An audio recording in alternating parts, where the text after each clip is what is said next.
जानकर यांना विनंती करतो की त्यांनी आपलं मनोगत व्यक्त करावं.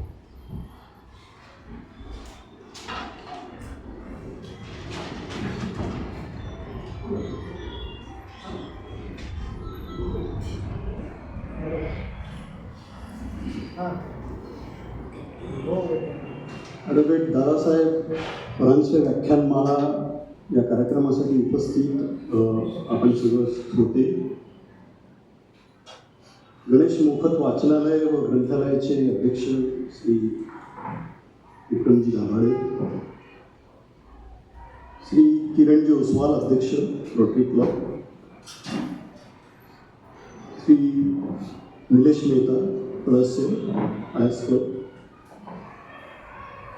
आणि आजचे व्याख्याते श्री सुनीलजी साखळकर, सर्वांना नमस्कार.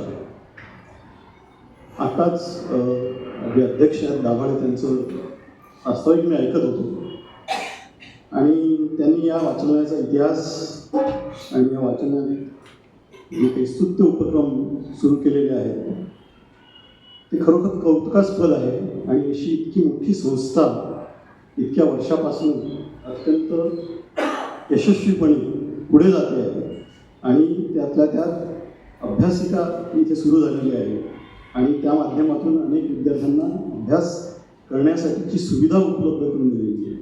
आताच खाली मी येताना फ्लेक्स बघितला आणि या सगळ्या उपक्रमाची फलश्रुती म्हणून अनेक विद्यार्थी वेगवेगळ्या पदांवरती सिलेक्ट झाले आणि अनेक विद्यार्थ्यांना त्या क्षेत्रात काम करण्याची संधी मिळाली. तर हे सर्व जे काही आहे ते या वाचनाच्या माध्यमातून जे काही स्तुत्य उपक्रम राबवले जातात त्याची ती फलश्रुती आहे. त्याबद्दल ही बाब अत्यंत कौतुकास्पद आहे आणि मी आपले अध्यक्ष आणि सर्व पदाधिकारी यांचं मी अभिनंदन करेन.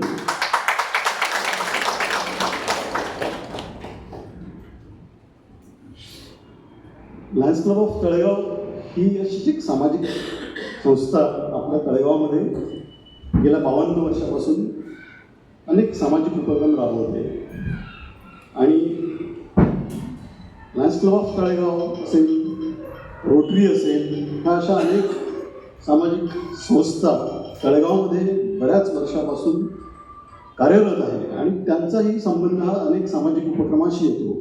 आणि या अनेक सामाजिक उपक्रमाच्या माध्यमातून वाचनालय ही जी काही एक सामाजिक संस्था आहे जी सामाजिक उपक्रम राबवते, तर अशा सगळ्या संस्था ह्या कार्यक्रमाच्या माध्यमातून एकत्र आणून त्यामधनं विचारांचं आदानप्रदान करण्याचा हा योग जो आजच्या निमित्तानं घडवला गेला त्याबद्दलही मी आपल्या आयोजकांचे, विक्रम दाभाडे आणि पदाधिकाऱ्यांचे अत्यंत आभार मानतो.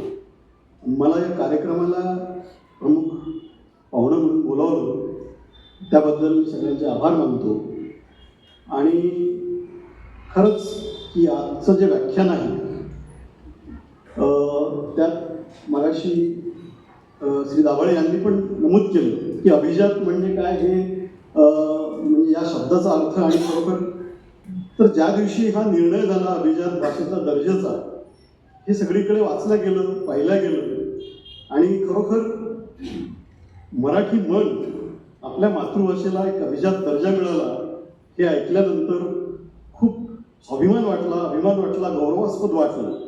पण त्याबरोबरच हे एक म्हणजे लक्षात आलं की अभिजात झाली म्हणजे काय झालं, आपल्या मातृभाषेला काहीतरी एक मोठा गौरव मिळाला हे तर कळालंच, पण अभिजात झाली म्हणजे काय झाली, तर त्या निमित्तानं आज आपल्याला साखळकर सरांकडून हे सगळं ऐकण्यास मिळेल आणि त्यासाठीच आज आपण सगळे जमलेलो आहोत. तर मी परत एकदा सगळ्यांचे आभार मानतो आणि आपण त्यांचं आज व्याख्यान ऐकून आपल्या मातृभाषेचा अभिजात दर्जा म्हणजे काय हे समजून घेऊन आपणही सुद्धा त्याबाबत माहिती घेता येईल आपल्याला. धन्यवाद. धन्यवाद. मी आपले दुसरे प्रमुख पाहुणे श्री निलेश मेहता यांना विनंती करतो की आपण आपलं मनोगत व्यक्त करावं.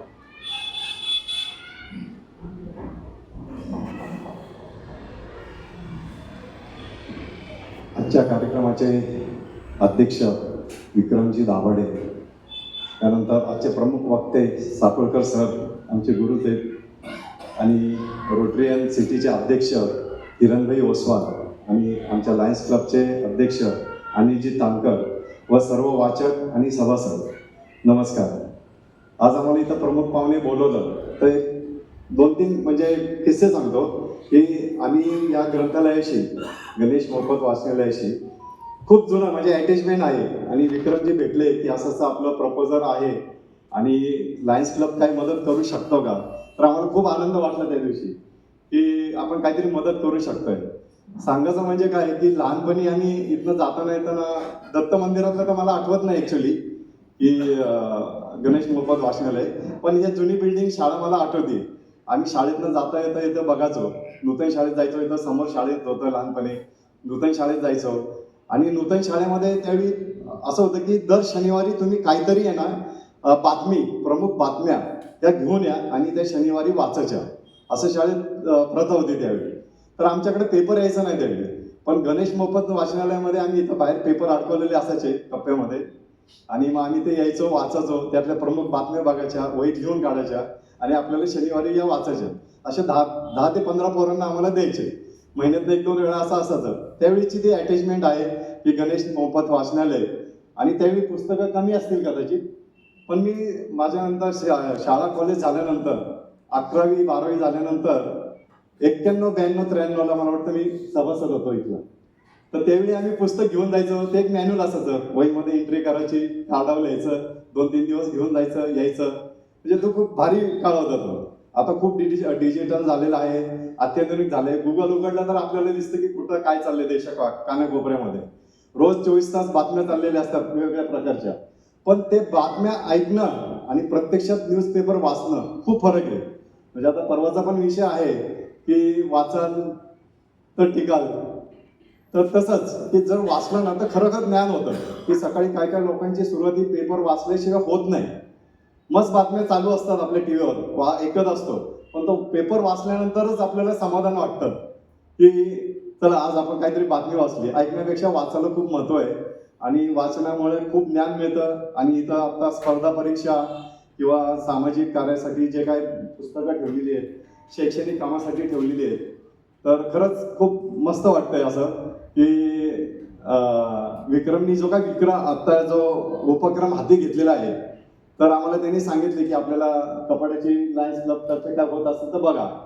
तर आम्ही 4 जण मिळून लायन्स क्लब तर्फे निलेश मेहता, सुनील जैन, त्यानंतर चंद्रकांत थिटे आणि नंदकुमार हरगापुरे, आम्ही 4 जण मिळून आपल्या संस्थेला आम्ही 6 कपाटं आम्ही देतो असं सांगतो. तर त्या 6 कपाट्यासाठी जी काही रक्कम असेल तर त्या रकमेचा धनादेश मी आमचे लायन्स क्लबचे अध्यक्ष अनिलजी तांकर यांना विनंती करतो की विक्रम दाभाडे अध्यक्ष त्यांना तो सुपूर्द करा.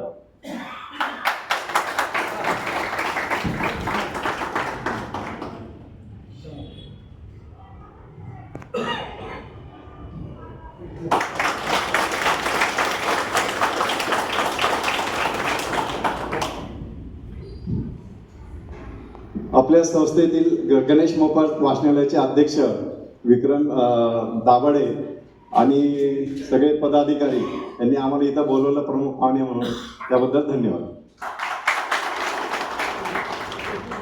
धन्यवाद निलेशजी. लायन्स क्लब ही अशी संस्था आहे की तुम्हाला तुमच्या मनामध्ये जो काय किती मोठा प्रोजेक्ट असू द्या, तुम्ही त्यांच्या कानावर घाला, तुम्हाला 100% मदत मिळणार आणि तुमचा प्रोजेक्ट यशस्वी होणार. राष्ट्रालयाचा जो आम्ही वारसा सांगतो 105 वर्षांचा, तो वारसा टिकून ठेवण्यासाठी जे जुनी पुस्तकं व्यवस्थित राहावी याच्यासाठी गेल्या 2 वर्षापासून आम्ही कपाटाची देणगी घेत आहोत. आणि असेच समाजातले सर्वजण कपाटात देत आत्तापर्यंत आमची बऱ्यापैकी पुस्तकं कपाटामध्ये जातील. 6 कपाटांच्या लॉटमध्ये अजून राहिलेली पुस्तके आमच्या कपाटामध्ये जाणार आहेत आणि ती व्यवस्थित राहणार आहे.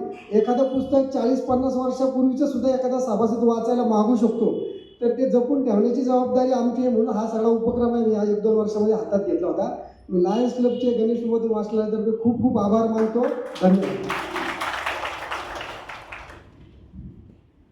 मी आजच्या कार्यक्रमाचे अध्यक्ष श्री किरण शेठ ओसरांना विनंती करतो की त्यांनी अध्यक्ष मनोगत व्यक्त करावं.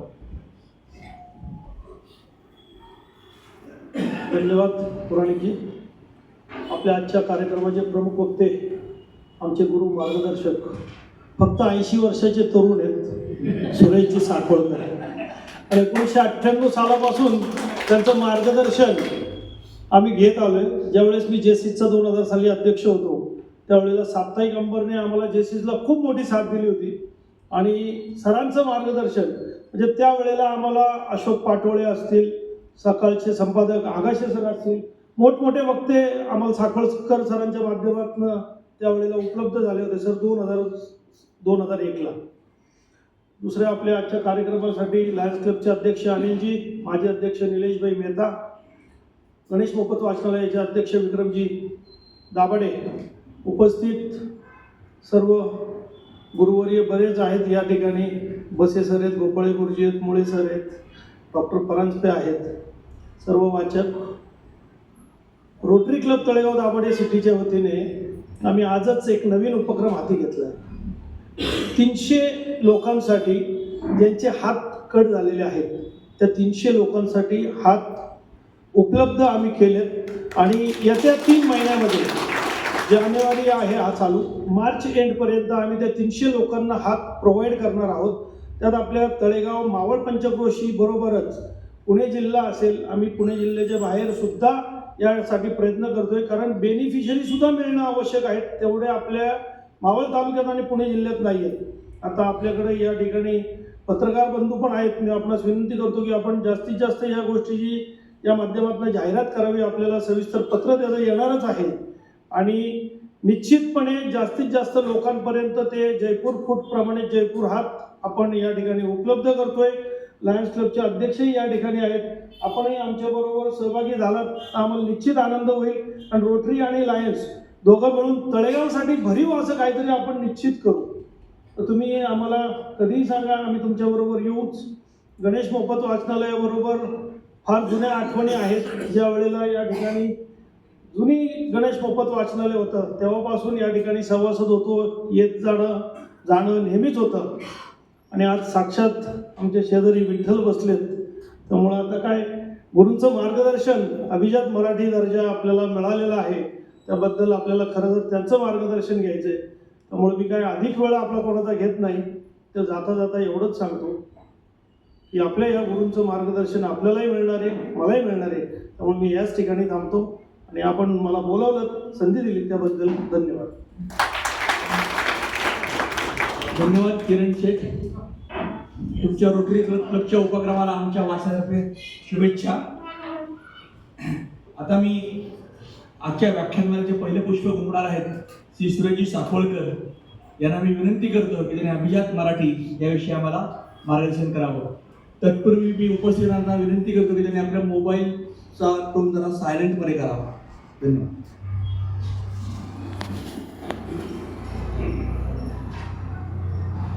गणेश मोफत वाचनालयाने आयोजित केलेली ॲडव्होकेट दादासाहेब परांजपे यांच्या स्मृत्यर्थ असलेली ही व्याख्यानमाला, या कार्यक्रमाच्या अध्यक्षस्थानी असलेले सन्माननीय किरणजी ओसवाल, या वाचनालयाचे अध्यक्ष विक्रमजी दाभाडे, लायन्स क्लबचे अनिलजी तानकर, निलेशजी मेहता, केदार अभ्यंकर, पद्मनाभ पुराणिक, दिनेश कुलकर्णी, श्रीकृष्ण मुळे, प्रभाकर तुमकर, मनोहर दाभाडे, डॉक्टर परांजपे, बसे सर, गोपाळे सर, दीपालीताई गोकर्ण, जोशी कुटुंबीय, श्रीकृष्ण पुरंदरे आणि सर्वजण.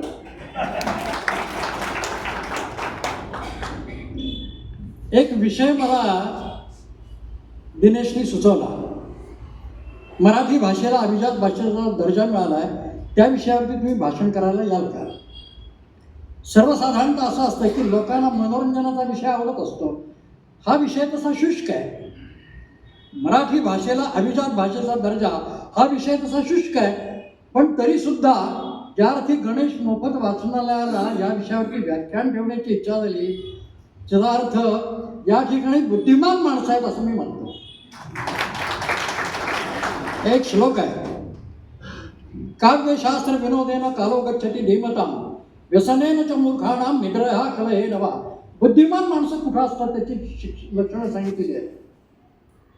काव्य, शास्त्र, विनोद, वेगवेगळ्या विषयावरची व्याख्यानं, छान भाषणं अशी जिथं होतात, कालो गच्छति धीमताम त्या लोकांना बुद्धिमान माणसं, तो समाज बुद्धिमान असं मानलं जातं. पण याच्या उलट व्यसनेनच मूर्खानाम निद्रया कले,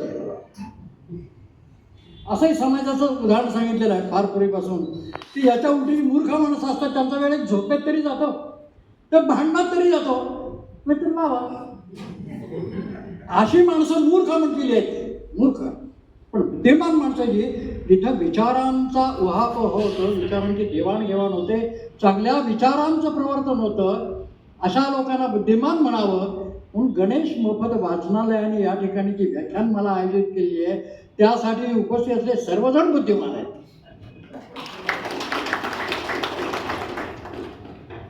मराठी भाषेला अभिजात भाषेचा दर्जा या विषयावरती मी काही माहिती आपल्यापुढे जरूर मांडणार आहे. 2005 साली हा केंद्र सरकारच्या अखत्यारीतला विषय आहे, राज्य सरकारचा केंद्र सरकारच्या अखत्यारीत. त्यांनी 2005 साली तमिळ या भाषेला पहिल्यांदा अभिजात भाषेचा दर्जा दिला. त्यानंतर पुढच्या 2-3 वर्षामध्ये मल्याळम, तेलुगू, कन्नड, ओडिसी आणि संस्कृत या भाषांना अभिजात भाषेचा दर्जा दिला.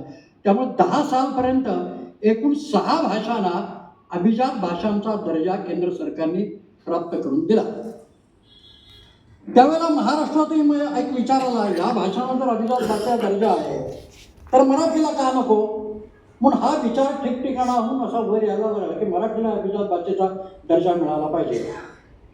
पुढे एक वेळ अशी आली की मराठीला अभिजात भाषेचा दर्जा द्यावा या संदर्भात महाराष्ट्रात चळवळ निर्माण होण्याची शक्यता निर्माण झाली.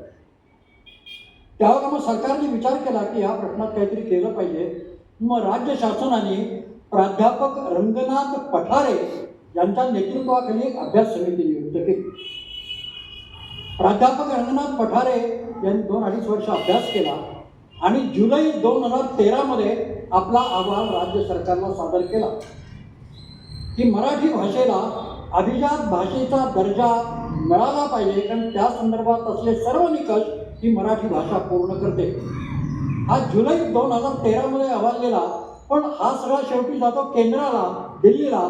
त्या लोकांना समजावं म्हणून नोव्हेंबर 2013 मध्ये याच अहवालाचे इंग्रजीमध्ये भाषांतर करून हा इंग्लिशमधला अहवाल पुन्हा सरकारला सादर केला. महाराष्ट्र सरकारने हा अहवाल स्वीकारला अभ्यासांती आणि त्याचे चॅनल ठरलेलं आहे की अभिजात भाषा दर्जा म्हणजे कसा, त्याचे चॅनल ठरलेलं आहे. त्याप्रमाणे हा अहवाल दिल्लीला साहित्य अकादमी यांच्याकडे पाठवण्यात आला. साहित्य अकादमी भारतात जेवढ्या भाषा आहेत त्या सगळ्या भाषांचं सगळं कामकाज साहित्य अकादमीमधून चालतं. म्हणून मराठी भाषेची जी समिती आहे त्या समितीकडे साहित्य अकादमीने तो अहवाल पाठवला. त्यांनी त्याचा अभ्यास केला आणि असा अभिप्राय दिला की हा योग्य अहवाल आहे, मराठीला अभिजात भाषेचा दर्जा द्यायला हरकत नाही. तेव्हा तो अहवाल साहित्य अकादमीने केंद्र सरकारकडे पाठवला. केंद्र सरकारचं जे सांस्कृतिक खातं आहे त्यांच्या अखत्यारीत हा विषय आहे, त्यांच्याकडे तो अहवाल पाठवला. सर्वांना असं वाटलं की आता ज्या अर्थी हा पाठवलेला आहे त्या 2 महिन्यात 2 महिन्यात हे जाहीर होईल. पण बराच काळ तो अहवाल त्या मंत्रालयामध्ये धूळ खात पडून राहिला आणि फारच हालचाल जेव्हा व्हायला लागली तेव्हा त्या मंत्रालयाने त्या अहवालात काही त्रुटी, काही उणिवा काढल्या आणि पुन्हा साहित्य अकादमीकडे परत पाठवला. साहित्य अकादमीने या त्रुटी उणिवा दूर करून पुन्हा तो अहवाल केंद्र सरकारला सादर केला. तेव्हा असं वाटलं की आता काम होईल. पण मंत्री काय दिशेने विचार करतात काय सांगता येत नाही. सांस्कृतिक मंत्र्यांनी असा विचार केला, जरी साहित्य अकादमीकडून हा प्रस्ताव आलेला आहे तरी सुद्धा एखादी समिती नेमावी आणि त्या समितीने दिलेला निर्णय मानून मग अभिजात भाषा दर्जा द्यावा. समिती नेमण्यासाठी हे काम खोळंबलेलं होतं. दरम्यानच्या काळात 2 वर्षापूर्वी मी दिल्लीला गेलो होतो तर मी या विषयाचा पिच्छाच पुरवला. साहित्य अकादमीकडे गेलो तर म्हटलं हा काय लेवलला आहे सांगा. ते म्हणले हे असं असं झालेलं आहे, त्रुटी उणिवा पूर्ण करून त्यांना दिलेलं आहे. ते आता ball is in the court of government of India त्यांच्याकडे आहे, त्यांना बघा. मग त्या संस्कृती मंत्रालयात मी गेलो. सुदैवाने एक मराठी मनुष्य तिथं उच्च पदस्थ आहे, त्याचं आडनाव बच्छाव. त्या बच्छावाला मी भेटलो तर म्हणले हो आहे हो, तो आलेला आहे, पण मंत्री महोदयांचं म्हणणं असं आहे की एखादी समिती नेमावी आणि त्या समितींनी निर्णय दिल्यानंतरच हा निर्णय केला जाईल. ती समिती काही नेमली जात नाही. त्यामुळे महाराष्ट्रात प्रचंड असंतोष निर्माण झाला. ठिकठिकाणी त्याच्याविषयी निषेधाचे उद्गार निघायला लागले.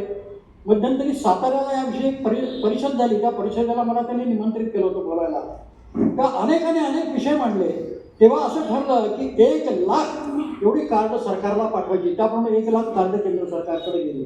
मराठीला अभिजात भाषा दर्जा द्या. त्याच्यानंतर मग काही लोकांनी असं सुचवलं की जर सरकार याची दखल घेत नसेल तर उपोषण करा. काही लोकांना सांगितलं मोर्चे काढा. काही लोकांना सत्याग्रह करा.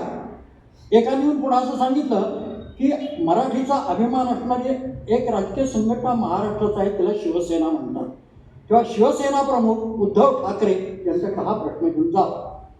हे सगळ्यांचं सगळं ऐकून मी घेतलं आणि शेवटी माझा जेव्हा समारोप झाला तेव्हा मी माझं व्यक्त केलं की या मार्गाने जाऊन मराठीला अभिजात भाषेचा दर्जा मिळेल असं मला वाटत नाही. काय केलं पाहिजे? म्हटलं ठाकरेंच्याकडे तर मुळीच जाऊ नका, कारण ते विरोधी पक्षातले. तिकडे गेले तर होणारा प्रश्न तुमचा पुन्हा रखून राहील, कायचं नाही. ठाकरेंच्याकडे जाऊ नका. पण मला असं वाटतं ही 23 सालची कथा सांगतो मी तुम्हाला, 2023ची. कारण पुढे 24 साली लोकसभा आणि राज्यसभेच्या आपल्या विधानसभेच्या निवडणुका आलेल्या होत्या. त्यामुळे आता संधी चांगली आलेली आहे, छान संधी आलेली आहे. एखादा वजनदार नेता हाताशी धरा भारतीय जनता पक्षातला आणि त्याला हे पटवून द्या की जर मराठी भाषेला अभिजात भाषेचा दर्जा सरकारने दिला तर याचा तुम्हाला राजकीय फायदा होऊ शकतो. अशी वजनदार व्यक्ती कोण? तेव्हा मी नाव सुचवलं होतं देवेंद्र फडणवीस एकमेव व्यक्ती आहे. त्यांना जर हे पटवून दिलं तर ते हे काम एका दिवसातही करू शकतात. मग एक 5-6 जणांची कमिटी ठरली. त्याच्यामध्ये अरुणा ढेरे, मिलिंद जोशी, मी, राजन लाखे, नागपूरचे शेवाळकर आणि या सगळ्यांनी मिळून ते देवेंद्रजींच्या निदर्शनाला आणायचं असं ठरलं. त्याप्रमाणे प्रस्ताव तयार करून तो देवेंद्र फडणवीस यांच्यापर्यंत गेला. आणि नंतर योगायोग असा मोठा हुशार मनुष्य आहे, हुशारच मनुष्य आहे, त्याशिवाय एवढ्या मोठ्या पदाला गेला आहे का? त्यांनी ओळखलं की आता महाराष्ट्राच्या निवडणुका तोंडावर आलेल्या आहेत किंवा अशा वेळी जर हा निर्णय झाला तर आपल्या पक्षाला याचा फायदा होऊ शकतो. आम्ही म्हटलं म्हातारीच्या कोंबड्याने कळलं पण सूर्य उगवला. आणि तसंच झालं. आणि शेवटी निवडणुकीच्या तोंडावर हा निर्णय झाला आणि मराठीला अभिजात भाषेचा दर्जा केंद्र सरकारने बहाल केला. आता अभिजात भाषेचा दर्जा म्हणजे काय? तर अभिजात भाषा म्हणजे अभिजनांची भाषा असं आपण समजतो तसं नाही आहे. ते मोठे लोक जे बोलतात ती भाषा ती अभिजात भाषा तसं नाही आहे. ज्या भाषेमध्ये उत्तम दर्जाचं अभिजात दर्जाचं साहित्य निर्माण झालेलं आहे त्याला अभिजात भाषा म्हणावं अशा तऱ्हेचा तो एक त्याचा हे आहे, त्याची अपेक्षा आहे त्याची. तर त्या याच्यामध्ये अभिजात भाषेचा दर्जा मराठीला मिळावा म्हणून आपल्याकडून जो काही अहवाल गेला त्या अहवालामध्ये त्यांनी 4 गोष्टी नमूद केलेल्या होत्या. भाषेला अभिजात भाषेचा दर्जा देत असताना केंद्र सरकारचे 4 निकष आहेत. पहिला निकष असा आहे की ती भाषा 1500 ते 2500 वर्ष इतकी जुनी असली पाहिजे. रामनाथ पठारे समितीने अभ्यास केला. आमची मराठी भाषा त्याहीपेक्षा जुनी आहे असं पठारांचं म्हणणं आहे. जुन्नरच्या जवळ जो आपला नाणेघाट आहे त्याच्यामध्ये एक शिलालेख आपला सापडला. पुरातत्व खात्याने तो 2200 वर्षापूर्वीचा असलेला सर्टिफिकेट दिलेला आहे. त्याच्यावरती मराठीनं असं लिहिलेलं आहे म्हणजे 2200 वर्षापूर्वी मराठी होतं. किंवा श्रवण बेळगोळ त्या ठिकाणी आहे चामुंडराये करविले असं त्या काळात लिहिलेलं आहे. म्हणजे मराठी भाषा त्या काळात होती ते 1500 ते 2000 वर्षापूर्वीची ही भाषा आहे असं आम्ही दाखवून दिलं. त्याचे आणखीही पुरावे जोडले. त्यामुळे सरकारची खात्री पडली की पहिल्या निकषामध्ये ही भाषा बसते. दुसरा निकष होता या भाषेमध्ये उत्तम दर्जाचं साहित्य निर्माण झालं असलं पाहिजे. या दुसऱ्या विषयावरती मी जरा शेवटी बोलायचं, मला सविस्तर बोलायचं आहे त्यामुळे थोडंसं त्याच्यावरती शेवटी बोलतो. आणखी एक निकष होता की ती भाषा स्वयंभू असली पाहिजे. ते 2 शब्द कानडीतले घेतले, 2 गुजरातीतले घेतले, 2 तेलुगू घेतले, एखादा इंग्लिश घेतला आणि तोडमोड करून बनवली अशी भाषा असता ती कामा नाही. ती स्वयंभू असली पाहिजे. तिच्यातले शब्द हे त्या भाषेतलेच असले पाहिजे. ते शब्द अन्य भाषेत कुठेही सापडता कामा नये. तर तेही निकष आम्ही पूर्ण केले. नाही म्हणाले 5-25 शब्द आमच्या मराठीत आलेले आहेत. उदाहरणार्थ टेबल हा शब्द इंग्लिश आहे पण तो आपल्या भाषेत आला, रूढ झाला, आपण त्याला स्वीकारला. आणि कित्ता हा जो शब्द आहे कानडी शब्द आहे, पण तो दीर्घकाळापासून आमच्याकडे आला आणि तो रूढ झाला, त्यामुळे तो आमचा झाला शब्द. असे एक 22 शब्द आहेत, पण हे 22 शब्द वगळता बाकी संपूर्ण भाषा ही स्वतंत्र आहे आणि स्वयंभू आहे, कुणाचंही अनुकरण नाही. त्यामुळे मराठी ही स्वयंभू भाषा आहे असं आम्ही आमच्या अहवालात सरकारला दाखवून दिलं. ही दुसरी कसोटी झाली.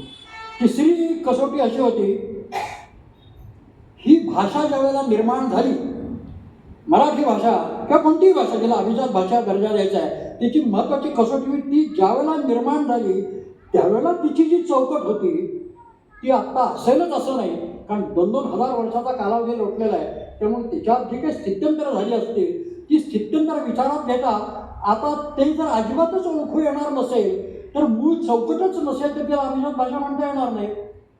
पण आम्ही तेही दाखवून दिले की त्यावेळेला जी अस्तित्वात मराठी भाषा होती 2000 वर्षापूर्वीची, तीच भाषेची चौकट आजही कायम आहे. त्यामुळे 3 कसोट्या आम्ही पार केल्या. चौथी महत्त्वाची कसोटी होती की त्या भाषेमध्ये उत्तम दर्जाचं साहित्य असलं पाहिजे. आम्ही सांगितलं उत्तम दर्जाचं काय, सर्वोत्तम दर्जाचं साहित्य आमच्या मराठीमध्ये आहे. माझा मराठाची बोल कौतुक आहे, अमृतातही पहिला जिंके ज्ञानोबाने म्हटलेलं आहे. साधारणतः ज्ञानोबांच्यापासून ज्ञानेश्वरीपासून आपण मानतो की आहे साहित्य आलेलं आहे. कशी ज्ञानेश्वरी आहे. ज्ञानेश्वर हे पहिले समाजवादी संत की ज्यांनी समाजाचा विचार केला की जे भगवद्गीतेत तत्वज्ञान आहे, भव्य दिव्य तत्वज्ञान, की ज्या तत्वज्ञानाच्या आधारे मानवी जीवनाचं कल्याण होतं, ते विचार संस्कृतमध्ये असल्यामुळं ठराविक लोकांनाच ते कळतात. सर्वसामान्य जनतेला ते कळलं पाहिजे. सावरकर म्हणतात ना, जय जय उत्तम उदात्त उन्नत महान मधुर जय जय, ते सर्वसामान्य समाजाला मिळालं पाहिजे. हा आग्रह पहिला धरला ज्ञानोबाने, म्हणून ती ज्ञानेश्वरी लिहिली. म्हणून संत ज्ञानेश्वर हे पहिले समाजवादी संत. ज्ञानेश्वरी सगळं आपल्याला माहिती आहे. सेनेवर भयावरमध्ये रथम स्थापय मेचत अर्जुनाचा मोठा आला होता खुरखुरत, चल दोन्ही सैन्याच्या मध्ये मला रथ घेऊन, म्हणून कृष्ण हा त्याचा ड्रायव्हर होता, त्याच्या रथाचा ड्रायव्हर होता कृष्ण. आणि चल मला दोन्ही सैन्याच्या मध्ये लढायच्या वेळेला, कारण लढायची वेळ आलेली होती ना.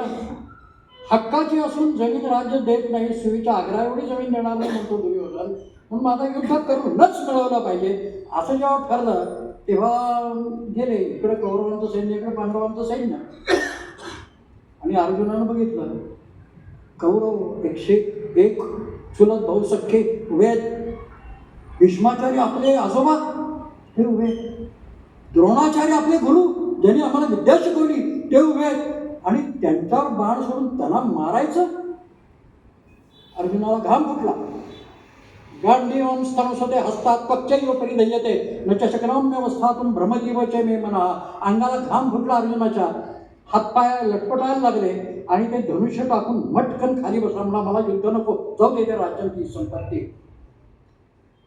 असं म्हटल्यानंतर कृष्ण म्हणाला, बाबा रे,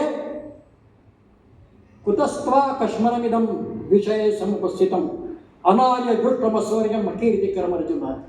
अरे हे नको असले भद्री विचार अर्जुना तुला कुठून सुचले? त्यावेळेला कृष्णाने त्याला दिलेली शिवी महत्वाची आहे बरं का. क्लैब्यम मास नको सकासारखा काय वागतोस असं कृष्ण त्याला म्हणाला. तू काय हिजडास का?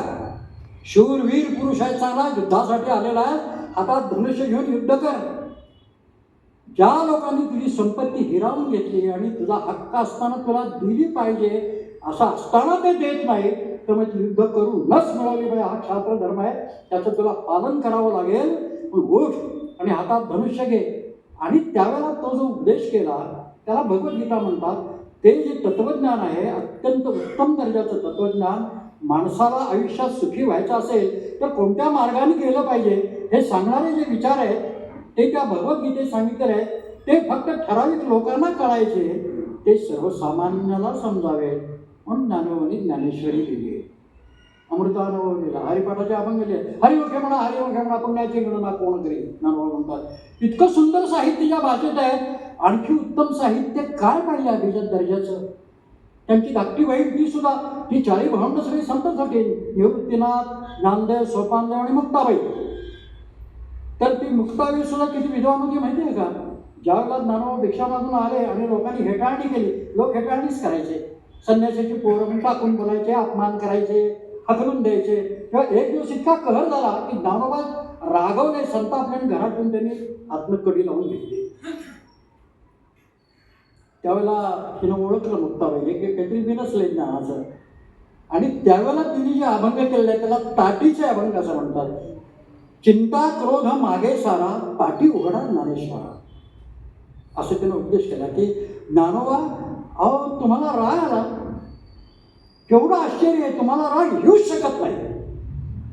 ज्ञानेश्वर भगवान विष्णू, तुम्हाला कसा काय राग आहे, तुम्हाला राग येऊच शकत नाही. जग हे या पद्धतीने जाणार आहे आणि जग जे त्यावेळेला ज्या मार्गाने गेलो तर त्याच मार्गाने आज पण जात आहे बरं का. असा फरक नाही जगाच्या विचारसरणीमध्ये. आधुनिकता आलेलीच आहे पण विचारसरणी तीच आहे त्या काळाची. हेटाळणी करणं, अपमान करणं, उपहास करणं, हे जे काही सद्गुण होते त्या काळातले ते आजही राहतात. त्यामुळं हे असं जगाने या मार्गाने जायचं, आपण रागवायचं नसतं, ती धाकटी त्याला सांगते बरं का. आणि तुम्हाला राग आला म्हणजे काय झालं, तेव्हा मुक्ताबाईंनी फार छान सांगितलं, मुंगी उडाली आकाशी तिने गेले सूर्य असे. ज्ञानोबांना राग आला याचा अर्थ मुंगी आकाशात उडाली तिनं सूर्य घेऊन टाकला. एवढं आश्चर्य घडलं. थोर नवला झाला वांझी पुत्र प्रसवला, एवढा नवला गावला की वांझ स्त्रीला मुलगा झाला. हे जसं आश्चर्य तसं ज्ञानोबा तुम्हाला राग आला हे आश्चर्य. अशा तऱ्हेचे अभंग मुक्ताबाईंनी रचले. इतकं श्रेष्ठ दर्जाचं साहित्य आमच्या मराठीमध्ये हे रंगनाथ पाठरांनी दाखवून दिलेलं आहे. त्यांचे समकालीन नामदेव महाराज, शिंपी समाजातले नामदेव महाराज, बोलवायशी बोले जणे बोले विठ्ठल बोले. माणसाने कसं बोललं पाहिजे, असं बोललं पाहिजे की विठ्ठल पांडुरंग बोलला पाहिजे, असे शब्द पाहिजे. अशा पद्धतीने माणसाने बोललं पाहिजे. जेणे बोले विठ्ठल डोले, तीर्थ विठ्ठल क्षेत्र विठ्ठल, देव विठ्ठल देवपूजा विठ्ठल. नामा म्हणे विठ्ठल सापडला म्हणून कळी काळा पाड नाही. किती श्रेष्ठ दर्जाचं काव्य सांगणार नामदेवांचं. हा जो विठ्ठल आहे चारी बाजूनी भरून राहिलेला आहे, तो जर मला एकदा सापडला तर हा कधी काय त्याची काय विषाद लागली होती, त्याच्या हाताखाली काम करतो. मग ऑफिसर माझ्या हातात असताना क्लार्कची काय विषाद लागली आहे मला घेऊन जायची, म्हणून कळी काळा पाड. इतकं सुंदर दर्जाचं काव्य नामदेव महाराजांनी केलं. त्यांची जनाबाई, जनाबाईचं काय अधिकार म्हणली होती जनाबाईची, काय अभंग रचले. जनी नामयाची रंगली कीर्तनी ते चक्रपाणी धाव गेली. दळायचं त्यावेळेला दळणं होतं ना, गिरण्या होत्या, जागेवर बसून दळायचं. तर ते दळत असताना कष्ट पडून यायचं, पांडुरंग यायचा आणि जनाबाईला दळू लागायचा. चक्र टाकून या दळावे हरी नाही, भक्तांचे देवाने दास व्हावे. इतकं उत्तम साहित्य जनाबाईंनी निर्माण केलं. त्याच काळातले आमचे सावतामाळी काय अभंग आहे हे मी मुद्दाम विस्तारपूर्वक सांगतोय. म्हणजे अभिजात भाषेचा दर्जा देत असताना त्यात कशा दर्जाचं साहित्य निर्माण झालंय याची कल्पना आपल्याला यायला पाहिजे म्हणून मी थोडंसं विस्तारपूर्वक सांगतोय. हे जे होते माळी समाजातले संत सावता महाराज, त्यांचं गाव अरण, त्याच्याजवळ भेंडी म्हणून एक गाव आहे, त्या भेंडीच्या जवळचा अरण म्हणून अरण भेंडी असा शब्द पडला. ह्या सावता महाराजांनी आयुष्यात कधी पंढरीची वारी केली नाही. सावतामाळींनी त्यांचा माळा पिकवायचा, कांदा मुळा भाजी अवघी विठाबाई माझी, लसूण मिरची कोथिंबिरी अवघा झाला माझा आहे, मोठ नाडा विहीर दोरी अवघी व्यापेली पंढरी, सावता म्हणे केला मला विठ्ठलबाई गोबीला गळा. माझ्या वाट्याला आलेलं काम काय आहे याचा माणसाने विचार करायचा असं सावता म्हणे सांगितलेलं, आपण ते ध्यानात घेत नाही. कांदा मुळा भाजी समाजाला लागतं, कांदे लागतात, मुळा लागतो, भाजी लागते, लसूण लागते, मिरची लागते, कोथिंबीर लागते, लाख लफडी लागतात. मग ती कुणीतरी पिकवायला पाहिजेत ना. ते पिकवायचं काम देवाने माझ्यावर दिले तर ते मी पिकवतो, त्यातच मी विठ्ठल बघतो. स्वे स्वे कर्मण्य भरत हा संसिद्धी भवते नरहा, भगवद्गीतेत सांगितलं आहे. आपल्या वाट्याला आलेलं काम मन लावून करणं याच्यात आयुष्याचं कल्याण असतं असं सांगितलं. त्याचा विस्तार हा सावता महाराजांनी केलेला आहे. असे सावता महाराज. मोठ नाडा विठ्ठलाला माहिती आहे का, कोणालाच माहिती नसेल मोठ म्हणजे काय आणि नाडा म्हणजे काय. पूर्वी विहिरीतनं पाणी काढून ते शेतीला देताना हे एवढं भलं मोठं असं लोखंडी पात्र होतं, त्याला मोठ म्हणत. आणि ते उपसायला ते जड असल्यामुळे ते पेंडणारा कासायला पाहिजे, तो एवढा जड असा, त्याला नाडा म्हणतात. नाडा, मोठ नाडा विहीर दोरी अवघी व्यापी म्हणता. म्हणजे माझ्या वाट्याला हे काम आलेलं आहे तर तेच काम मी मन लावून करतो, त्याच्यात मला परमेश्वर दिसतो. आणि हेच कारण आहे की पांडुरंगाची प्रचंड मर्जी ही सावता माळ्यावरती होती. म्हणजे सावता माळ्याची दिंडी कधीही पंढरीला गेली नाही, बाकी सर्व संतांच्या दिंड्यावर जातात. आजही अरण भेंडीवरून सावता माळ्याची दिंडी कधीही पंढरीला जात नाही आज. पण याच्या उलट काय होतं की आषाढी एकादशी झाली की नंतर पांडुरंगाची दिंडी निघते पंढरपूरवरून सावतामाळ्याला भेटायला आरंभला ते आजही चालू आहे. हा सावतामाळ्याला भेटायला येते असे सावतामाळी कर्मे इशू भला आपल्या वाटेला आलेले जे कर्म आहे ते करण्यामध्ये खरा परमेश्वर आहे असे त्यांनी त्यावेळेला त्यांच्या अभंगामधून सांगून गेलं. त्याच वेळेला नरहरी सोनार पण होऊन गेले. आपल्याला माहिती आहे की सोनाराची कात्री फार जादूमयी कात्री आहे बरं का, जगप्रसिद्ध कात्री आहे सोनाराची कात्री. सोनार जो असतो त्याची कात्री मोठी जादूची असते बरं का. तुम्ही तरुण मंडळी तुम्हाला माहिती असेल पण चालत आलेला तुम्हाला एक मार्ग सांगतो ओळखायचा कसा येतो. सोनाराची कात्री अशी असते की एक त्याच्यामध्ये विनोदी म्हण आपल्याकडे पडली आहे. बायकोच्या पाटल्या जरी त्याच्याकडे आल्या घडवायला तरी ती कात्री कापताना एक गुंजभर सोनं तो बाजूला काढतोच. चोरटी कात्री, चोरटी कात्री, सोनाराची कात्री चोरटी कात्री. नरहरी महाराज म्हणतात मनबुद्धीची कात्री, पण माझं एक मन आणि बुद्धी हीच माझी कात्री. पण ती कात्री काय करते? राम नाम सोने चोरी. ही कात्री माझी काय चोरटी कात्री काय करते? रामनामाची चोरी करते. अशा तऱ्हेचं तत्वज्ञान नरहरी महाराजांनी आपल्याला सांगितलं आहे. त्याच वेळेला होऊन गेले आमचे चोखामेळा दलित समाजातले. खरं म्हणजे चोखामेळा इतका महार म्हणत असो. महार चोखामेळा त्याची बायको सोयरा, चोखामेळ्याचा मुलगा कर्ममेळा, चोखामेळ्याची बहीण निर्मळा आणि चोखामेळ्याचे मेहुणे बंका महाराज असे 5 जण संत झालेले आहेत. आणि या सर्व संतांचे प्रचंड अभंग आज उपलब्ध आहेत. या सर्व संतांना नामदेव महाराजांनी उपदेश केला त्यामुळे ही सर्व मंडळी संतपदाला पोहोचली. जोहार मायबाब जोहार, तुमच्या महाराचा मी महार. आणखी किती नम्रता पाहिजे हो त्या माणसाच्या अंगी. हे चोखामेळा विठ्ठल विठ्ठल गजरी अवघी धुमधुम. पंढरपूरचे किती अभंग विठ्ठल विठ्ठल गजरी अवघी धुमधुमली पंढरी हा अत्यंत गाजलेला आहे चोखामेळ्याचा अभंग आहे. पंढरीचे सुख नाही त्रिभुवनी प्रत्यक्ष चक्रपाणी उभा असे, चोखा म्हणे तेथे सुखाची मिराशी. इतके सुंदर अभंग चोखामेळ्याने रचले. ह्या चोखामेळ्याला अत्यंत दुर्दम्य इच्छा होती की एकदा पंढरीच्या विठ्ठलाचं दर्शन घ्यावं. पण त्या काळामध्ये अस्पृश्यांना मंदिरात जायची परवानगी नव्हती. तेव्हा चोखामेळ्याला दर्शनाला जाता येत नव्हतं. पण त्याची इच्छा होती की कधीतरी दर्शनाला गेलं पाहिजे, फार इच्छा होती.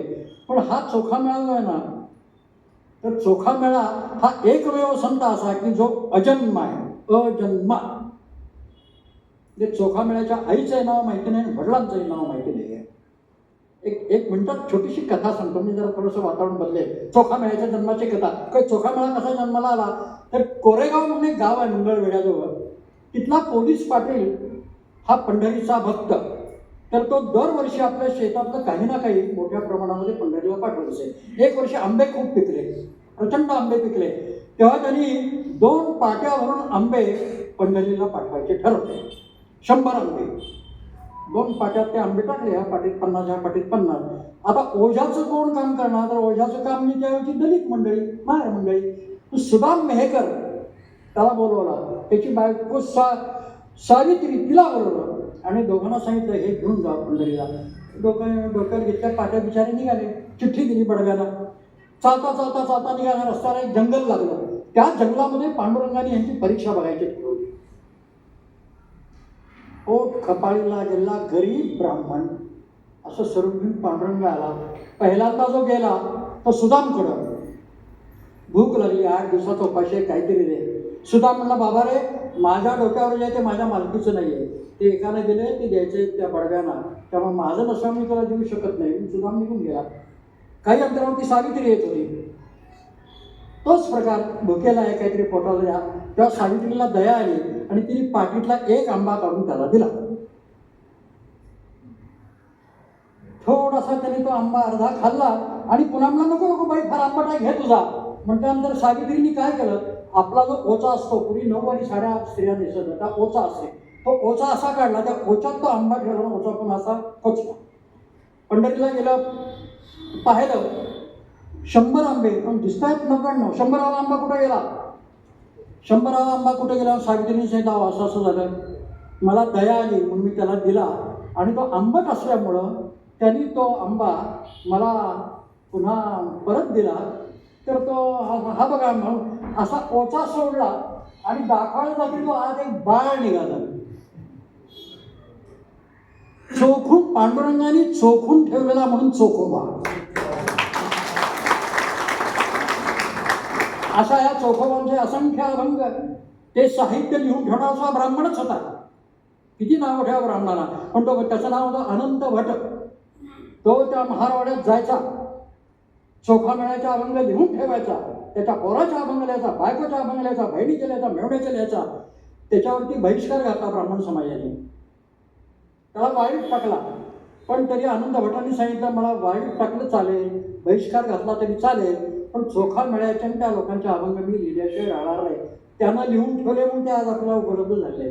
अनंत भटांनी लिहून असे हे अभंग सगळे हे चोखोबांचे असे उत्तम प्रकारचं साहित्य आमच्या मराठीमध्ये आहे, हे आम्ही दाखवून दिलं. आता त्यानंतरच्या 150 वर्षांनी आली कानोपात्रा. यांच्यानंतर 150 वर्षांनी कानोपात्रा. अगा वैकुंठीच्या राया अगा विठ्ठल सख्या पतित तू पावना म्हणविशी नारायणा, अशी तिला विठ्ठलाची गोडी. त्यावेळेला ह्या दलित समाजातल्या लोकांना विठ्ठलाच्या दर्शनाची प्रचंड ओढ असायची, पण त्यांना देवळाच्या आसपास फिरकू दिलं जायचं नाही.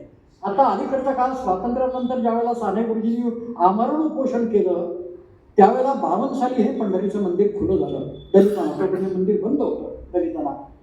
त्यावेळेला काय कल्पना करा. पण मग अशा पद्धतीने हे मोठा अवघड विषय कानोपात्रीने असं ठरवलं की जायचं आपल्या दर्शनाला, पण जाणार कशी, दर्शनाला जाऊ शकत नाही. अनंत अडथळे पार करत करत करत करत करत शेवटी पंढरीला आले. आणि पंढरीच्या जवळ आली असताना पुन्हा तिच्यावर संकट आलं. बादशाहचे सैनिक तिला पकडायला आले, बेदरच्या बादशाहचे. तेव्हा तिनं सांगितलं आता जर तुम्ही मला पंढरीनाथाचं दर्शन घेऊ दिलं नाही तर समोर दगड आहे, त्या दगडावर टाळकं त्याला त्याला आपटीन आणि मी प्राण देईन, पण तुमच्या हाती लागणार नाही. मग ते म्हणाले जाऊ दे, एवढीच इच्छा आहे ना, मग बघून येऊ दे, नंतर घेऊन जा, म्हणजे जा दर्शन घेऊन ये. म्हणून मग दर्शन घ्यायला कानोपात्रा मंदिरामध्ये आले. आणि मग ते पांडुरंगाचं स्वरूप बघितलं, तिला अत्यानंद झाला. त्यावेळेचा तिचा अभंग अगा वैकुंठीच्या रागाया अगा विठ्ठल सखया अगा नारायणा अगा वसुदेव नंदना.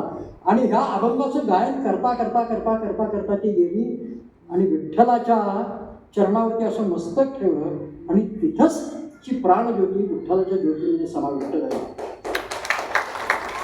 अशा पद्धतीने ही कानोपात्रा किती उत्तम साहित्य आहे. तिच्यानंतर 150 वर्षांनी एक क्रांतिकारी संत आले, त्यांचं नाव संत एकनाथ. एकनाथ सूर्य नारायण गोसावी असं त्यांचं नाव आहे. आपल्या नावं सगळी माहिती असतात. एकनाथ सूर्य नारायण गोसावी. हे एकनाथ महाराज म्हणजे ज्यांनी कर्नाटकातून पांडुरंग आपल्या महाराष्ट्रात आणला, त्या भानुदासांचे पणतू एकनाथ महाराज. एकनाथ महाराजांनी भरपूर साहित्य लेखन केलेलं आहे. चतुश्लोकी भागवत, हस्तामलक, शुकाष्टक, आणि सर्वात महत्त्वाचा एकनाथांचा मेरुमणी साहित्याचा म्हणजे एकनाथी भागवत. या भागवताचं लेखन केलं तर त्यांना अडचण आली. एकनाथी भागवत घेऊन त्यांचे 5 अध्याय पूर्ण झाले, तेव्हा पुन्हा मी मगाशी सांगितला तोच प्रकार. न बघवणारी माणसं त्या काळात होती, भरपूर होती. आता कदाचित कमी असतील, पण त्या काळात भरपूर होती. लगेच काशीला तक्रार गेली, हा एकनाथ नावाचा हा माणूस धर्मभ्रष्ट करतोय आणि भागवताचं विकृत असं रूपांतर करायला लागलाय. फतवा आला काशीवरनं. त्यामुळे एकनाथ महाराज निघाले, जे काय केले ते सगळं घेऊन ये. एकनाथ महाराजांनी ते सगळं 5 अध्यायांचं झालं ते घेऊन ते गेले. गेल्यानंतर मठाधिपतीने सांगितलं धर्मभ्रष्ट करण्याचं काम तू करतोस, तुला शिक्षा दिली जाईल, तत्पूर्वी तुझी काही इच्छा असेल तर सांग. एकनाथ महाराज म्हणे काहीही नाही, मी जे काही केलंय ते फक्त आपण ऐकावं एवढीच माझी इच्छा आहे. मठाधिपती म्हणले ठीक आहे, पण मी ऐकणार नाही म्हणले. माझे 2 शिष्य आहेत, त्यांना इथं बसव, त्यांना हे समजून दे. आणि त्याप्रमाणे मठाधिपती घरी निघून गेले आणि त्यांचे 2 शिष्य तिथे बसले आणि एकनाथ महाराज त्यांना भागवत समजून द्यायला लागले. आणि गंमत अशी झाली, एकनाथांचं सांगणं इतकं प्रभावी होतं की दोघे एवढे प्रभावित झाले की नाचायला लागले. आणि ते पळत पळत मठाधिपतींच्या घरी गेले आणि त्यांना सांगितलं की अहो इतकं उत्तम लेखन आहे की तुम्ही सुद्धा ऐकावून तुम्ही सुद्धा चला. असं सांगितल्यानंतर मठाधिपती म्हणला मी एका आठवड्यावर येईल, मी येईन ऐकायला, पण त्या माणसाचं मला तोंड बघायचं नाही. मध्ये मोठा पडदा टाका, मी पलीकडं बसेन आणि त्याला इकडनं काय बोलायचं ते बोलूया. त्याप्रमाणे पडदा टाकला, पलीकडं मठाधिपती बसले, इकडं 2 शिष्य आणि एकनाथ महाराज आणि भागवतावरती निरूपण. आणि ते निरूपण ऐकल्यानंतर एवढे चाट पडले सगळे की त्या मठाधिपतीने येऊन एकनाथ महाराजांना कडकडून मिठी मारली. एवढंच नव्हे तर एकनाथांना ते म्हणाले की 5 अध्याय काय, भागवताचं उरलेलं सगळं लेखन तुम्ही आता आमच्या काशीमध्येच करा. त्याप्रमाणे पुढे 3 वर्ष एकनाथ महाराजांनी काशीमध्ये वास्तव्य केलं आणि भागवताचं लेखन पूर्ण केलं. आणि तो ग्रंथ जेव्हा पूर्ण झाला तेव्हा काशीच्या विद्वानांनी चांदीची पालखी आणली, त्याच्यामध्ये एकनाथ महाराजांचं भागवत ठेवून संपूर्ण काशीमधून त्याची मिरवणूक काढली. इतकं उत्तम दर्जाचं साहित्य आणखी कोणत्या भाषेत असू शकतं, आम्हाला का अभिजात भाषेचा दर्जा देत नाही तुम्ही, असं आमचं म्हणणं होतं. आणि सर्वात महत्त्वाचं म्हणजे एकनाथ महाराजांचं वैशिष्ट्य असं होतं की एकनाथ महाराज हे बंडखोर संत होते, प्रागतिक विचारांचे बंडखोर संत. म्हणजे कसे की त्यांची प्रवचनं ऐकायला एक दलित समाजातली स्त्री यायची नेहमी, महार स्त्री. आणि तिच्या एकदा मनात आलं की हे नाथ माझ्या घरी कधी जेवायला येतील का. तिची प्रामाणिक भावना होती, कधी नाथाने माझ्याकडे जेवायला यावं.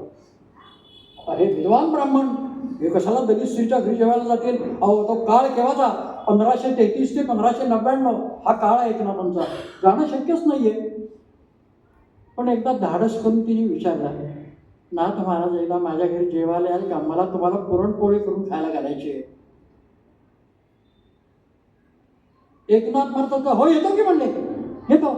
आणि त्याप्रमाणे त्या दलित स्त्रीच्या घरी गेले, पाटावर बसले आणि पुरणपोळीचं पोटभर जेवण तिच्या घरी जेवले. या प्रकारावरून तत्कालीन ब्राह्मणांनी त्यांच्यावर शिव्यांचा वर्षाव केला. आणि एकनाथ महाराज हे वेगळ्या बंडखोर प्रवृत्तीचे आहेत, धर्माला विकृत वळण लावत आहेत. अशा तऱ्हेचा एक बोलबाला पैठणमध्ये पसरल्यामुळं तो सहन न झाल्याने एकनाथ महाराजांचा मुलगा हरिपंडित बापाला सोडून निघून गेला. अशा तऱ्हेची ही कथा. असे एकनाथ महाराज आहेत. त्यांनी असा विचार केला की जे साहित्य आहे, अध्यात्म नावाचं साहित्य आहे, ते अत्यंत मौल्यवान असं साहित्य आहे आणि ते सर्वसामान्य समाजाला कळलं पाहिजे. मग त्यांना समजेल अशा भाषेमध्ये आपण ते साहित्य देऊ. म्हणून तिथून गवळणी आणि भारुडं याचे जनक एकनाथ महाराज आहेत. गवळणी आणि भारुडं हे काढणारे पहिले एकनाथ महाराज आहे. अगगगगग इच्छू चावायला हे भारुड प्रसिद्ध आपल्याला माहिती आहे. पण कसं भारुड आहे, त्या भारुडात तत्वज्ञान सामावलेलं आहे. शेवटी काय म्हटलंय, या विंचवावर उतारा, या विंचवावर उतारा, तमोगुण मागे सारा, सत्वगुणाचा लावा अंगारा, विंचू उतरेल जरा. हे जे तत्वज्ञान आहे हे सामान्य समाजाला समजेल अशा भारुडाच्या भाषेतून देणारे एकनाथ महाराज. गवळणी लोकांना गवळणी फार आवडतात बरं का, अभंग वगैरे लागतात की काय, पण गवळणी एकदा कशी जाऊ मी वृंदावना, अशा वेळेला गवळणी की माणूस बोलायला लागतो, वा काय छान आहे, वा ऐक यशोदे बाई तुझ्या हरीला सांगू काही, छान वाटतात गवळणी ऐकायला. या काव्य प्रकारांचे जनक हे एकनाथ महाराज आहे. आणि अशा तऱ्हेने एकनाथ महाराजांनी प्रचंड लेखन केलं. शिकाष्टक, हस्तामरक, चतुश्लोकी भागवत, एकनाथी भागवत, ज्ञानोबांचं चरित्र लिहिलं, चोखामेळाचं चरित्र लिहिलं, हनुमान चरित्र लिहिलं, प्रचंड प्रमाणामध्ये ग्रंथरचना केली त्यांनी. आणि त्यांच्यानंतर त्यांच्या पश्चात त्यांचे मानसपुत्र म्हणजे आपल्या देहोचे तुकोबा तुकाराम महाराजांना एकनाथांचे मानसपुत्र म्हणतात. आता बरं का, लक्षात ठेवायचं असं, तुकाराम कोण तर एकनाथांचे मानसपुत्र. यांच्या इतका स्पष्ट वक्ता संत अन्न दुसरा नाही. तुकोबांनी जी काही अभंगांची रचना केली, साहित्याची रचना केली आहे ना, ती रचना सर्वव्यापी आहे. इतर कुठल्याच संतांच्या नावावर नाही तेवढे अभंग आहे, तुकारामांच्या नावावर आहे. जवळ 6000 इतकी अभंगांची रचना आहे तुकोबांची. पण काय रचना, ते आम्ही नेहमी म्हणतो ना की व्यासोच्छिष्टम जगत सर्वम असं म्हटलेलं आहे की ह्या जगातली खडामखडा माहिती कोणाला असेल तर ती व्यास महर्षींना आपण म्हणतो. पण व्यास महर्षींच्या पश्चात अलीकडच्या 300-400 वर्षात जर खडानखडा कोणाला माहिती असेल तर ती तुकारामांना आम्ही म्हणतो की तुकोच्छिष्टम जगत सर्वम. खडानखडा माहिती जगाची असलेले म्हणजे संत तुकाराम. पण तेवढेच परखड होते बरं का. तुकारामा इतका परखडपणा कोणाकडेच नव्हता. म्हणजे ते लाखाचे 12,000 केले फार भोळसट होते, याचा समजण्यात काही अर्थ नाही आहे. भले तरी देऊ का असायची लंगोटी नाठाळाचे काठी हाणू माथा. हे तुकोबानीच म्हटलेलं आहे. चांगला माणूस असेल, सरळपणाने वागत असेल तर लंगोटी सुद्धा खेळून त्याला देऊन टाकू, पण नाठाळपणा जर करत असेल तर हातात काठी घेऊन त्याच्या टाळक्यातच काठी घालू, हे सांगणारे होते तुकोबा. हे कुठं आपण समजून घेतो. तुका म्हणे ऐशांना मोजूनी मारा पैजारा. चांगलं वागावं मग पुष्कळ समजून सांगितलं ऐकत नाही, उलटच वागतो. मग तुकाराम महाराज अशा माणसाला जोड्याने मारला पाहिजे. पैजारा म्हणजे जोडे. तुका म्हणे ऐशांना मोजूनी मारावा पैजारा, अशा माणसाला जोड्याने मारला पाहिजे. इतके स्पष्ट होते असणारे तुकोबा. त्यांनी जीवनाचं कल्याण कशात आहे ते तत्वज्ञान सांगितलं आहे. संत चरण रज लागत असं रसनेचे बीज जळमी जाय मग रामनामी उपजय आवडी सुख घडोघडी वाटू लागे कंठी प्रेम दाटे नयनी नीर लोटे हृदयी प्रगटे रामरूप. तुका म्हणे साधन सुलभ गोमटे परी उपतिष्ठे पूर्व पुण्य किंवा परोपकार ह्या गुणाचा केवढा पुरस्कार तुकोबाने केलाय. मी मुद्दाम सांगतो म्हणजे आमच्या मराठीतलं साहित्य कसं अभिजात आहे आणि किती श्रेष्ठ दर्जाचं आहे हे आम्ही केंद्राला पटवून दिलंय. त्याच्या संदर्भातही माझं सगळं वक्तव्य आहे. किती सांगितलेलं आहे तुकोबाने. काय वाणू आता नुपुरे हे वाणी मस्तक चरणी ठेवी. आता तुकोबाने असं म्हणावं, जगाचं ज्ञान ज्ञान आहे त्यांनी असं म्हणावं की माझी वाणी अपुरी आहे. मस्तक चरणी ठेवी तसे थोरी व सांडलेली आपुरी परिसे निर्णय शिव कैसे लोखंडाशी. तो परीस नावाचा दगड असतो, तो ते खाली पडलेला असतो, त्याच्यावर तपलेनी तुडवत माणसं जात असतात, पण लोखंडाला त्याचा स्पर्श झाला की त्या लोखंडाचं सोनं होतं आणि लोक सोन्याला डोक्यावर घेतात. पण त्या परिसरात कोणी बोलत नाही. माणसाची तशी भूमिका असली पाहिजे. निर्णय शिव कैसे लोखंडाशी. तुका म्हणे सुख पराची या सुखे अमृत हे मुखे स्त्रवत असे. दुसऱ्याला नेहमी सुख द्यावं त्याच्यात खरं सुख असतं. स्वतःच्या सुखात गुरफटून राहण्यात काहीही अर्थ नाही, असा संदेश तुकाराम महाराजांनी या अभंगातून दिला. डोंगी माणसांचं समजून घेता तुकाराम संपतो. डोंगी माणसं त्या काळात डोंगी माणसं खूप होती बरं का. कर्म करवणी म्हणती साधू ऐसे कैसे झाले बंधू. सगळी कर्म करतात आणि स्वतःला साधू म्हणवतात, असे बंधू कसे काय लोक झाले.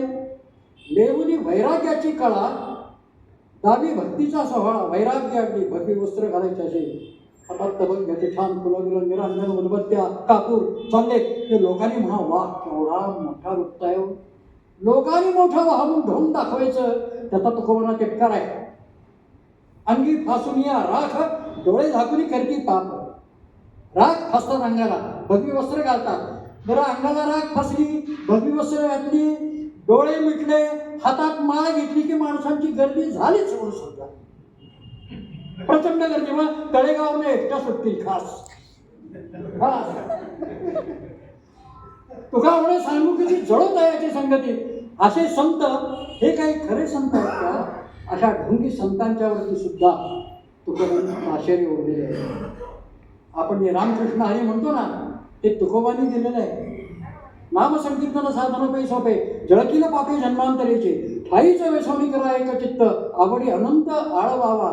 रामकृष्ण हरी केशवा माधवा मंत्र हा जपावा सर्व काळ. आज बरेच लोक रामकृष्ण हरी म्हणतात, पण या रामकृष्ण हरीचे जनक तुकोबा आहेत हे आपल्याला माहिती पाहिजे ना. रामकृष्ण हरी केशवा माधवा मंत्र हा जपावा सर्व काळ. तुका म्हणे आहे सोपे सर्वाहुनी शहाणा तो घरी येतो घरात.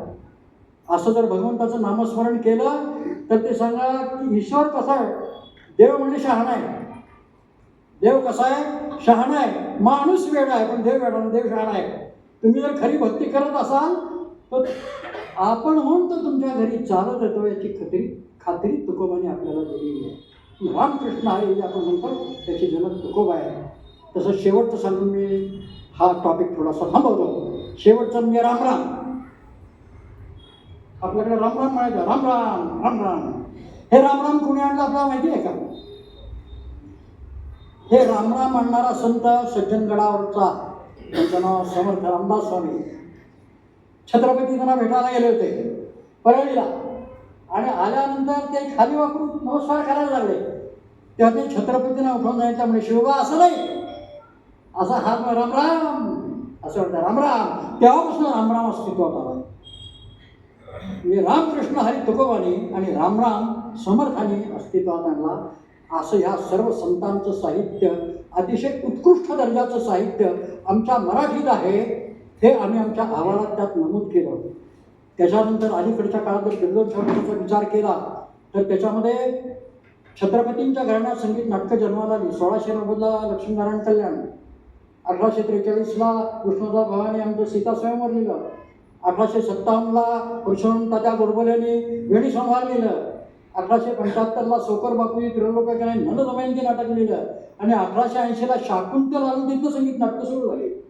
मग श्रीपाद कृष्ण कोल्हटकर, काकासाहेब खाडिलकर, देवल, किर्लोस्कर, गडकरी, आमचे सावरकर, त्याच्यानंतर आमचे वीर वामनराव जोशी, वरेरकर, हे सगळे नाटककार त्यानंतर अलीकडच्या काळात म्हणजे स्वातंत्र्यपूर्व काळात आकाराला लागले आणि त्यांनी नाटकं लिहिली ती फक्त मनोरंजनासाठी नाही, समाज प्रबोधनासाठी.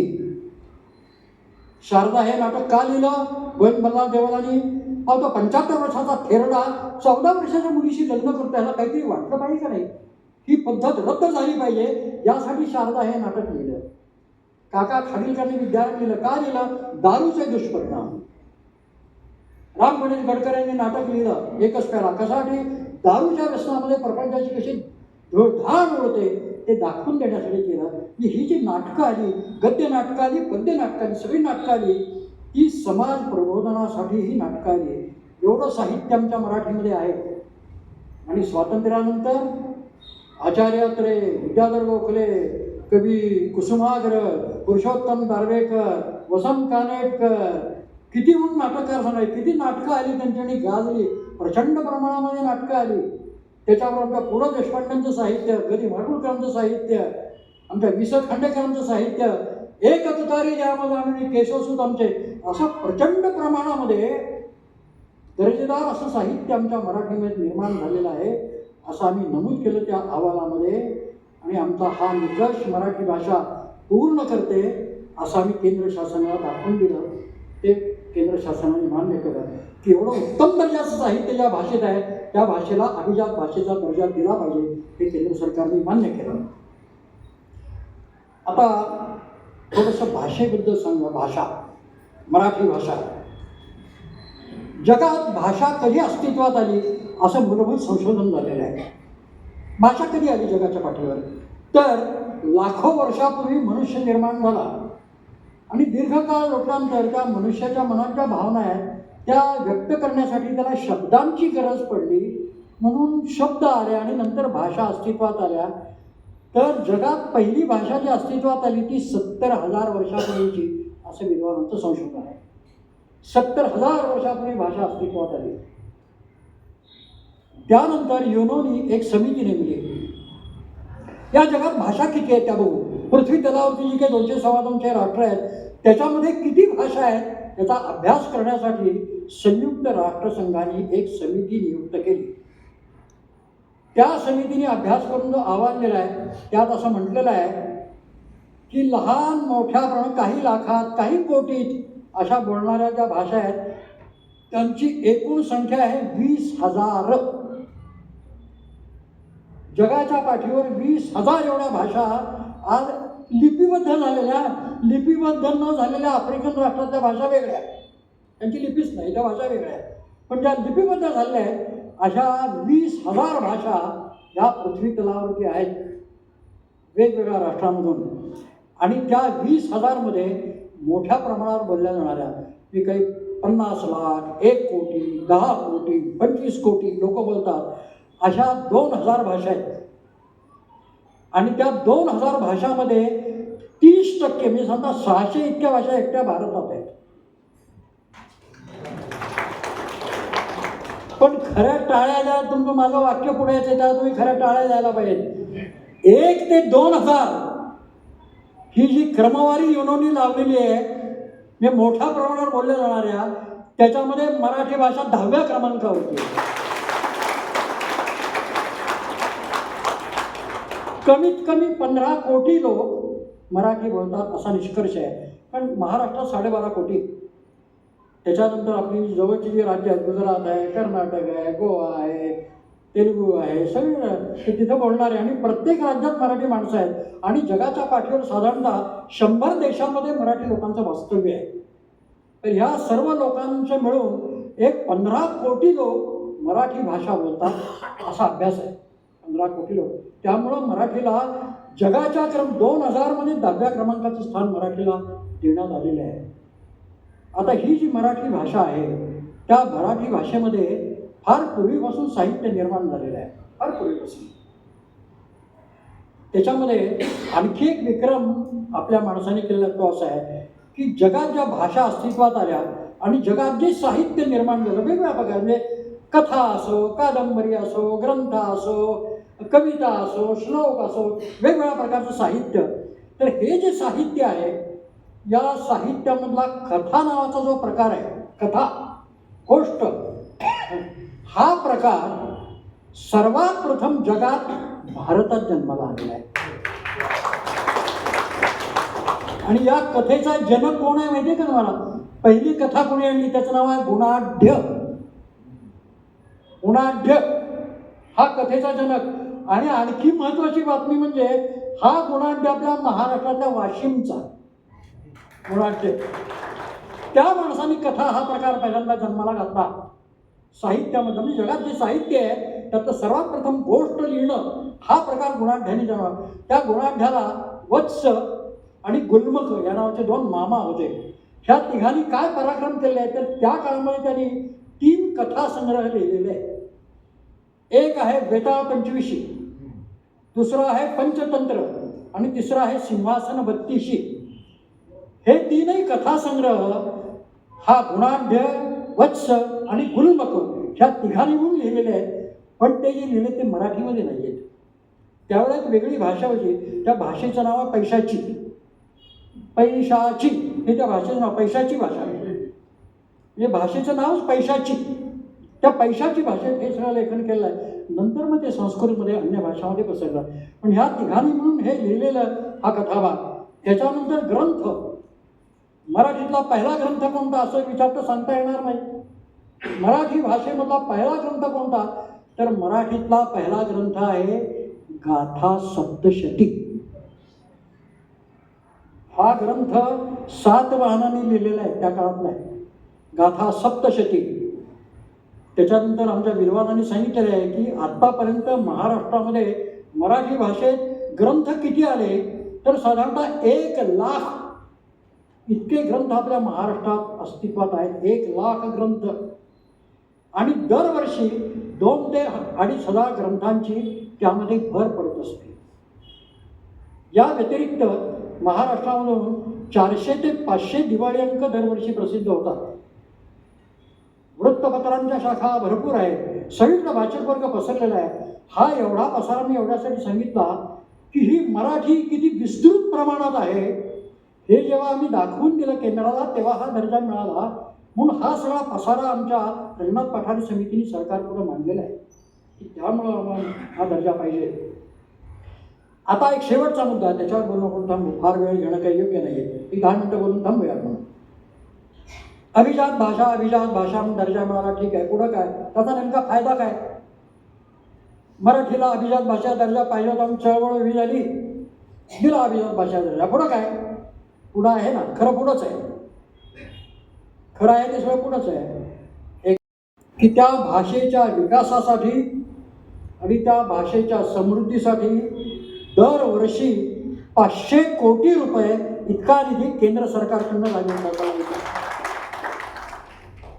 500 कोटी. जेव्हा त्या विद्वानांच्याबरोबर माझी मुंबईत चर्चा झाली तेव्हा मी त्यांना नम्रपूर्वक हात जोडून एक विनंती केली. निधी यायला वेळ लागतो बरं का. म्हणजे आता दर्जा दिला की लगेच निधी येत नाही. 2 वर्ष जावे लागतात सुरुवातीला. नंतर दर वर्षाला येतात. पण जाहीर केला की 2 वर्षांनी पहिला निधी येतो 500 कोटींचा. हा निधी कसा खर्च करावा या निधीचा विनियोग याबद्दल मी हात जोडून सगळ्या तज्ञांना त्या विनंती केली की माझी एक विनंती आहे की तुम्ही माना की हा निधी कशा पद्धतीने खर्च करावा या संदर्भामध्ये एक विद्वानांची समिती नेमा 8-10 लोकांची. आणि त्यांनी सांगितल्यानंतर ते सांगतील त्या पद्धतीने त्या निधीची विल्हेवाट लावा. राज्य शासनाकडे जर हा निधी येणार असेल तर राज्य शासनाने खात्री दिली पाहिजे की निश्चित तो मराठीच्या विकासासाठीच खर्च करा. नाहीतर हे उड्डाण पूल अंदाज आहे त्याला 100 कोटी आहे काय राहतात त्या सध्या मग पुढचं कुठं बघू असं नाही. या निधीचा विनियोग करण्यासाठी जी तुम्ही तज्ज्ञांची समिती नेमा त्यामध्ये एकही आमदार नसावा, एकही खासदार नसावा, एकही मंत्री नसावा, एकही राजकारणी अशा लोकांची ही समिती नेमा आणि मग त्या समितीने जे ठरवेल त्याप्रमाणे ह्या निधीचा विनियोग व्हावा. पण काही आहेत काही मार्गदर्शक तत्व केंद्रांनी दिली आहेत त्याप्रमाणे ठिकठिकाणी वाचनालयांच्या इमारती उभ्या करणं, वाचनालयांना पुरेसा निधी देणं याची तरतूद त्या निधीमध्ये आहे. मला असं दिसतं म्हणजे मी महाराष्ट्रभर फिरतो किंवा अनेक ठिकाणी फिरतो त्या शहरापेक्षा सुद्धा ग्रामीण भागामध्ये वाचक वर्ग जास्त आहे असं मला दिसून येतं. संध्याकाळच्या वेळेला रात्रीच्या वेळेला जातात, वाचतात, वृत्तपत्र वाचतात, वाचनालयात कादंबऱ्या कथा पुस्तकं वाचतात. तेव्हा ग्रामीण भागामध्ये वाचनालयांच्या इमारती उभ्या कराव्यात यासाठी आपला काही निधी वापरावा अशी मी सूचना केली आहे. वाचनालय कारण वाचनालय तुम्हाला सांगतो वाचनालयांची जी आकडेवारी आलेली आहे या भारतात जितकी वाचनालय आहेत त्याच्या 25% वाचनालय एकट्या महाराष्ट्रामध्ये आहे. त्याचाच अर्थ मराठी मनुष्य हा वाचनप्रिय आहे सिद्ध होत मला. एवढं मोठं उत्तर प्रदेश पसरलं, एवढं बिहार पसरलं, एवढा बंगाल आहे, एवढी राज्य आहेत मोठी, पण तरीसुद्धा महाराष्ट्रामध्ये 25% वाचनालय आहेत. ती कशाला आहेत की तिथं जातात लोक वाचतात. ते वाचणारा समाज महाराष्ट्रात जास्त आहे. पण वाचनालयांना इमारतीसाठी निधी उपलब्ध करून द्यावा. त्याच पद्धतीनं मराठी शाळामध्ये जर काही मराठी भाषेचा अभ्यास करणारी बुद्धिमान मुलं जर आढळली तर त्या मुलांना दरमहा भरघोस अशी स्कॉलरशिप द्यावी अशी आमची विनंती आहे.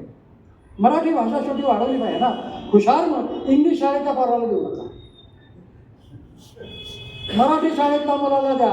आणि जो मुलगा मराठीचा चांगला बुद्धिमान दिसेल, मराठीचा उत्कर्ष करेल असं दिसेल, लेखक असेल, कवी असेल, त्या मुलाला भरघोस अशी रक्कम शिष्यवृत्ती स्वरूपात द्या अशी आमची विनंती आहे. या व्यतिरिक्त छोटी छोटी साहित्य संमेलनं ठिकठिकाणी भरवणं शक्य आहे. आज एकच मोठं मराठी साहित्य संमेलन होते, आता पुढच्या महिन्यात दिल्लीला आहे. अशी साहित्य संमेलनं होतात, प्रचंड प्रमाणात गर्दी होते साहित्य संमेलनाला. पण एवढ्या लांबच्या संमेलनाला सामान्य माणसाला जाणं अवघड जातं. मग साहित्याचा जर आस्वाद त्याला घ्यायचा असेल तर त्याला काय केलं पाहिजे तर ठिकठिकाणी स्थानिक स्तरावरची साहित्य संमेलन छोटी छोटी भरवा. त्यांना 2 लाख द्या, 5 लाख द्या, जे काय असेल ते द्या. तिथं तिथं ती साहित्य संमेलन छोटीशी भरवा. कथा लिहिणारे, कविता लिहिणारे असे जर लेखक असतील, कवी असतील तर त्यांना त्यांची पुस्तकं प्रसिद्ध करण्यासाठी त्याच्यामधून निधी द्या. अशा तऱ्हेचे प्रस्ताव आपला आम्ही ठेवलेला आहे. सरकारने विचार केलेला असणारच. त्या प्रमाणामध्ये जो काही निधी हा महाराष्ट्राला प्राप्त होईल त्या निधीमधून मराठीचा विकास आणि मराठीची समृद्धी या संदर्भात भरीव असं काहीतरी कार्य या महाराष्ट्रामध्ये घडावं अशा तऱ्हेची अपेक्षा यामधून आहे. मराठीला अभिजात भाषेचा दर्जा मिळाला. आता मराठी सन्मानानं नांदली पाहिजे. आम्हाला आमच्या आईवडिलांना अलीकडचं असं वाटतं की पोरगं शाळेत टाकायचं ते टाका इंग्लिश शाळेत. कशाला टाकता इंग्लिश शाळेत? काय करायचं? आज मी सर्वे केला तर मराठी शाळांपेक्षा इंग्लिश शाळांची संख्या जास्त आहे.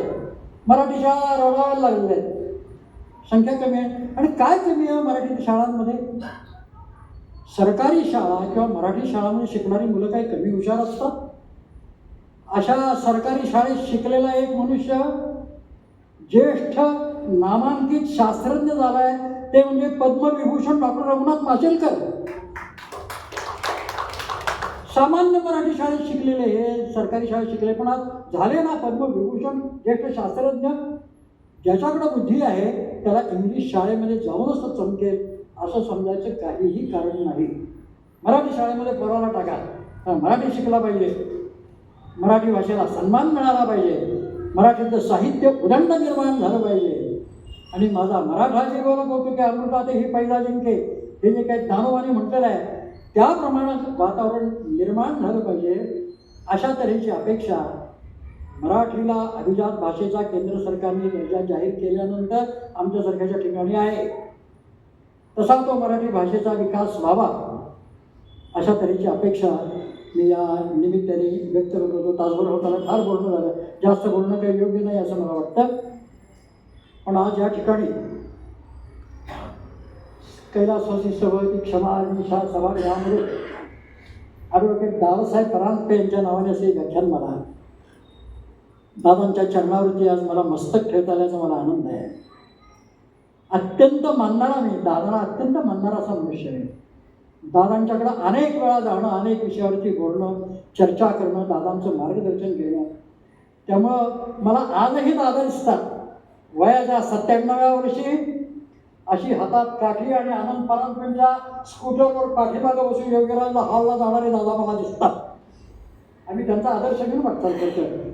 त्यांच्या नावची ही व्याख्यानमाला ही अशीच उत्तरोत्तर भरत जावं आणि आपण गणेश मोफत वाचनालयाने हा जो उपक्रम हाती घेतलेला आहे हा दिवसेदिवस अधिकाधिक बळकट होत जावं आणि ज्या वेळेला सरकारकडून हा निधी प्राप्त होईल महाराष्ट्र शासनाला तेव्हा त्याचा भरघोस निधी गणेश मोफत वाचनालयालाही मिळेल